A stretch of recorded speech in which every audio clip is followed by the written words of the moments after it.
Welcome to the Women Leaders Association Daily Member Podcast, where we believe we go further, faster, and have more fun when we go together. I'm your host, Julianne Kirkland. And in each Daily Member Podcast, we will pick out a great speaker from one of our meetings that we thought you would enjoy. You can access hundreds of recent speakers, book summaries, great articles, and more at no additional charge through your membership portal. If you would like to get involved in a Women Leaders Association mastermind group or find a networking group near you, or if you just need access to the membership portal, simply go to womenleaderspodcast.com to be connected. Now let's tune in for this incredible message.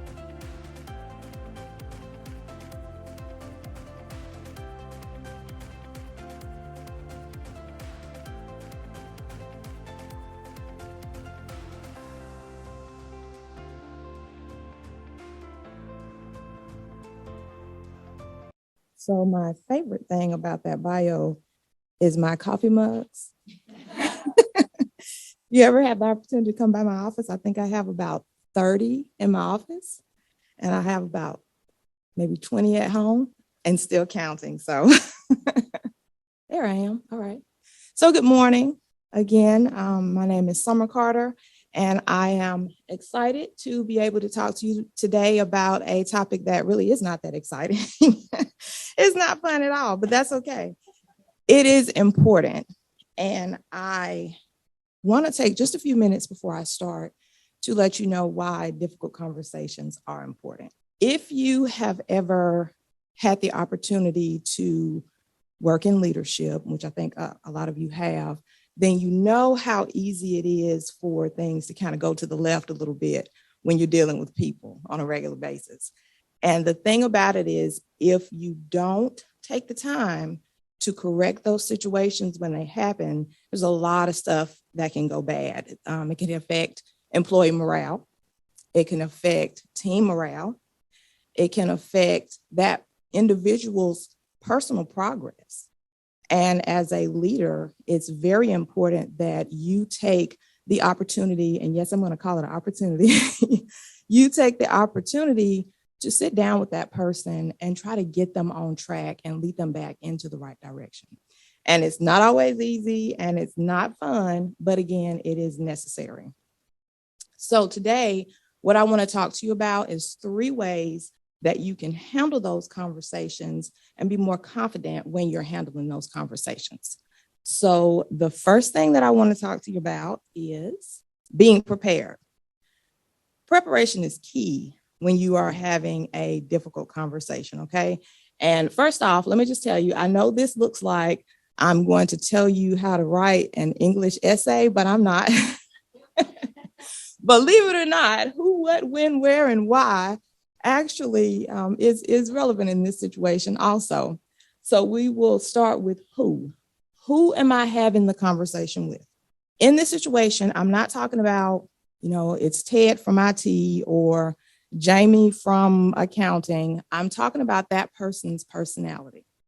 And we've all had the opportunity to deal with people who may not always be that easy to talk to, may not always want to take accountability for what's going on with them. And then you may have people that are very easygoing and are willing to take accountability. But regardless, always try to know who you are having the conversation with. Okay. That way, it'll be easier for you to guide that conversation and you'll know how to approach that person. The next thing you want to do is figure out what's the purpose of this conversation. Why are we even having this conversation? I call it fact finding. Ever want to go into a conversation half prepared or not having the details of what's going on? For instance, if Jamie is showing up to work late, you don't want to start that conversation with, Jamie, you've been showing up late. Well, when? When was I late? Tell me when. You want to be able to say, Jamie, in the past 2 weeks, you've shown up to work 5 times late. We need to discuss that. If Paul is turning in his assignments late, you want to be able to say, hey, let's talk about what's going on with you. The last couple of times you've had to turn in your assignments, they've been late. They've been behind schedule. Let's talk about what's going on. See how we can work this out. Okay. Don't go in with just general information. Make sure you know exactly what it is you need to discuss. The next thing is, when should we have the conversation? Okay, so if you ask my husband, I am not a morning person. But in this situation, I am much better in the mornings if I'm going to deal with something tough. Okay. For you, it may be the afternoon. For some of you, it may be in, late afternoon. It doesn't matter. But know when you are at your best. Okay. Because what you do not want to do is go into an already tough situation, tired or stressed or agitated or exhausted, because it will not help. The only thing you're going to want to do is say some not kind words to people and they don't want to listen to what you have to say. So always make sure that you are at your best when you get ready to sit down and talk to someone, okay?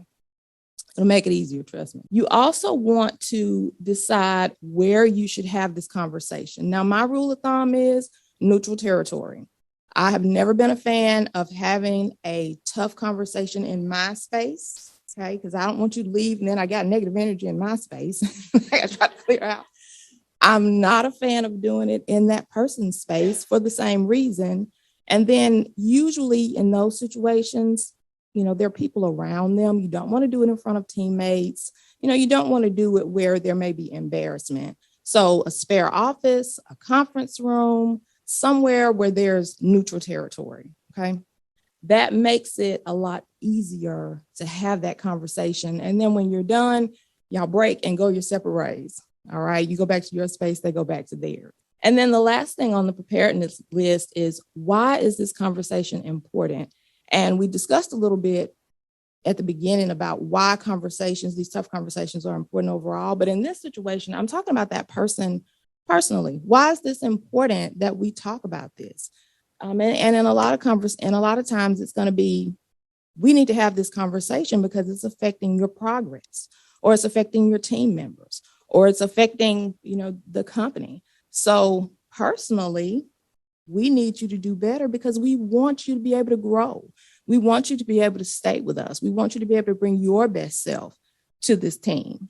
And if you don't take the time to talk to people about that, in some cases, they may not even know. Okay, believe it or not, sometimes people don't know they're not doing well, or they may know they are not doing well, but if you don't say anything about it, then it must not be a big deal. So personally, to that person, you need to have those types of conversations with them.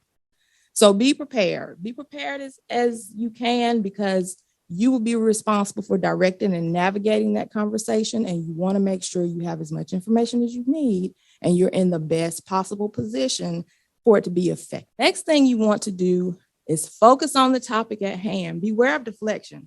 Okay, so I have kids, and if you have little ones, you know how easy it is for those little ones to try to derail you when you need to have a conversation about discipline. They want to show you all the boo-boos from a month ago or 2 months ago, whatever it may be, but they'll try to get you off topic, so they don't have to be in that uncomfortable situation with you. It's not any different with dealing with adults, okay, or professionals or employees. It's not any different. The biggest thing that I have had to deal with is blaming others, all right? It's everybody else's fault. It's traffic's fault. It's somebody's fault, the reason that I'm doing what I'm doing or I'm not doing what I'm supposed to be doing. It's somebody else's fault. Same with including others. Well, everybody else does it, so why are you picking on me? Why are you singling me out? In those situations, my go-to is, we're not talking about everybody else right now. We're talking about what's going on with you. So let's focus on that, okay? And you may have to do that a couple of different times, but it is very important for you to keep the main thing the main thing. And the main thing is what's going on with them right now. This conversation about you and how we can help you. Keep it as positive as possible. How we can help you get through this, how we can help you change this. This is what the conversation is about, not everybody else at this time, okay? And then on the other end of that, they may try to use humor or small talk and distract you that way. And they want to tell you about what happened on the weekend or tell you about something that happened with a kid or whatever. And you can say something as simple as, well, I feel like that conversation will be nice for us to have later. But right now, let's talk about this issue, okay? You are driving this conversation. So you want to make sure you steer them back on course, get it back on the rails so that it can be a productive conversation. The third thing that I want to talk about is clarifying those expectations. So at this point in the conversation, you've prepared yourself, you're ready to talk, you sat down with that employee, you've talked to them about it, you've discussed everything. Now, where do you go from here? Okay. You don't want to leave a conversation with someone just hanging. We discussed it and that's it, we're done. No, you always want to have expectations clarified. Where do we go from here? What behavior do you want to see changed? What progress do you want them to make? In most cases, you want to have a timeline. So if it's a behavioral change, that's typically right now or yesterday. We need you to start showing up to work tomorrow on time. We need you to stop being rude right now when you leave out. Don't be rude to anybody else. So normally behavioral changes are immediate. If it's something progress-wise, they need to work on a skill. They are struggling in an area and you want to give them a little bit of time to get that perfected or get that worked on. Then it's perfectly fine for you to say, okay, so what we'll do is in the next 2 weeks, we'll circle back around and follow up and see how you're progressing and go from there. So it's perfectly fine to set a timeline for a progress issue, but for a behavior issue, we need to fix that today. No, you don't need to leave out with that. And again, like I said, schedule follow-up meetings if necessary. That's perfectly fine. And at a point, because this is typically something difficult, at a point, you'll have to stop with the follow-ups. But it's perfectly fine to have 1 or 2 follow-ups after you've had a difficult conversation to assess their progress. Okay. And then just a couple of other things that I did not put on the slides, but I think are tremendously important. Whenever you are having a difficult conversation with someone, you always want to try to maintain self-esteem. Okay. You don't want someone to leave a conversation feeling like they've gone 3 rounds in the ring with Mike Tyson. It's already tough enough as it is to have someone basically tell you you're not doing well at something. That's never easy. But you want to be very mindful of how you approach that person. You want to be mindful of tone of voice. You want to be mindful of, how direct you are or how stern you are. And in some cases, you will have to be direct or stern, but you always want to do it from a place of respect. Okay. You don't want someone to leave feeling belittled. You don't want them to leave feeling beat up. And then the last thing that I want to talk to you about is difficult conversations can sometimes be sensitive. And in those situations where you feel like it's just going to be a little bit too sensitive or, someone may have a tendency to be aggressive or you think they may end up being aggressive, it is perfectly fine to have someone else from a leadership level sit in that conversation with you. Okay. Another leadership level person or a person from HR, it's perfectly fine to have someone sit in with you to help you with that conversation or just be that second person of support during that conversation, because you don't want to feel like, you've been backed into a corner or you can't make progress because the person you're talking to is being a little too aggressive. So that's perfectly fine. So in closing, having those difficult conversations, no, they're not going to be fun. You may have to get a margarita after, that's fine. But you want to make sure that you are prepared. You want to make sure that you are focused, and you want to make sure that you always clarify expectations. Okay. Thank you. Hey, my friend, if you enjoyed listening to this podcast, be sure to rate, review, and share your biggest takeaway. And if you're wanting more, you can access hundreds of recent speakers, book summaries, great articles, and more at no additional charge through your membership portal. You can also get involved in a Women Leaders Association mastermind group or networking group near you. Or if you just need to access your membership portal, simply go to womenleaderspodcast.com to be connected.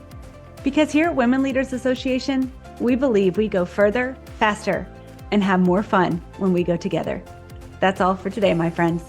Bye for now.